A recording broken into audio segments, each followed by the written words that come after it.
2, 3. Καλησπέρα. Βρισκόμαστε στη Σαντορίνη και τώρα θα δώσουμε μία συνέντευξη. Μην γελάς, δεν μπορώ. Καλησπέρα.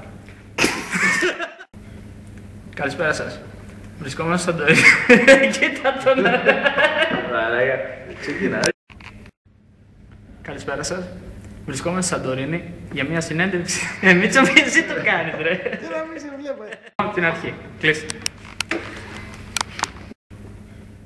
Καλησπέρα σας. Καλησπέρα σας.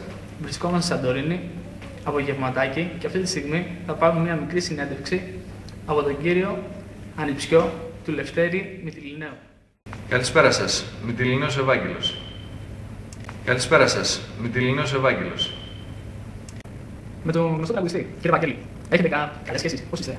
Κοιτάξτε να δείτε, είμαστε σόι. Καταρχήν είναι δεύτερος του πατέρα μου. Προσπαθώ να πάρω τα βήματά του. Έχω τραγουδήσει σε κάποια μαγαζιά. Αλλά ακόμα θέλουμε πολλή δουλειά. Θέλουμε να δουλέψουμε πάρα πολύ με τους συνεργάτες μου για να μπορέσουμε να φτάσουμε στο σημείο που έχει φτάσει ο θείος μου. Τελικά όμως, εσείς επιλέξατε τον δρόμο του τραγουδιού, έτσι δεν είναι? Μάλιστα, ακριβώς. Αυτή τη στιγμή σε ποιο μαγαζί βρισκόσαστε? Είμαστε στην Αθήνα, στη Γλυφάδα. Το μαγαζί δεν είναι τόσο γνωστό, αλλά υπάρχει. Και εντάξει, δεν θέλω να το ονομάσω.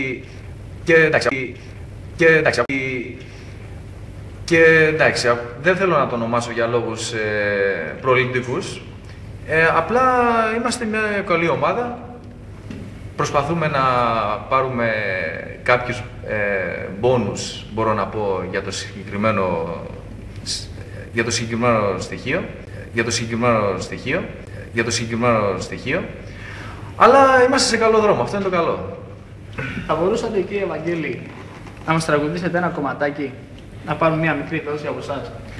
Δηλαδή, σαν τι τραγούδι θέλετε να σας πω? Λαϊκά δεν λέτε? Μάλιστα. Θέλετε να σας πω κάποιο συγκεκριμένο τραγούδι, θέλετε να σας πω κάποιο τραγούδι του θείου μου, τι θέλετε να σας πω? Όπως σας έρχεται αυτή τη στιγμή. Ποιο θέλετε να σας πω, κύριε? Ποιο τραγούδι, το Αμφιβολίες, που είναι πάρα πολύ γνωστό, το οποίο έχει κάνει μεγάλη επιτυχία.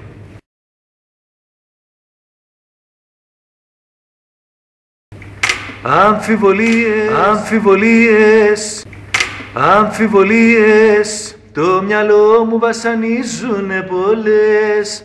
Αμφιβολίες τρελές, αν μ' αγαπούσες. Ευχαριστώ πολύ, δεν μπορώ να συνεχίσω γιατί υπάρχει πολύ φασαρία στο μαγαζί. Βλέπετε ότι πετάνε και λουλούδια, δεν μπορώ να συνεχίσω, με έχουν σπάσει τα νεύρα. Ευχαριστώ πολύ. Και μετά από αυτό το μικρό κομμάτι που ακούσαμε, θα μπορέσετε, κύριε Βαγγέλη, να μας πείτε και ένα κομματάκι από ένα άλλο είδος μουσικής? Ευχαρίστως. Θα ήθελα να σας αποδείξω ότι η φωνή μου είναι πάρα πολύ καθαρή και θα σας το αποδείξω αμέσως. Φίγαρο.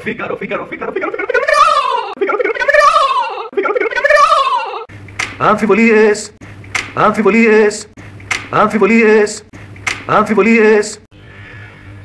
Φίγαρο.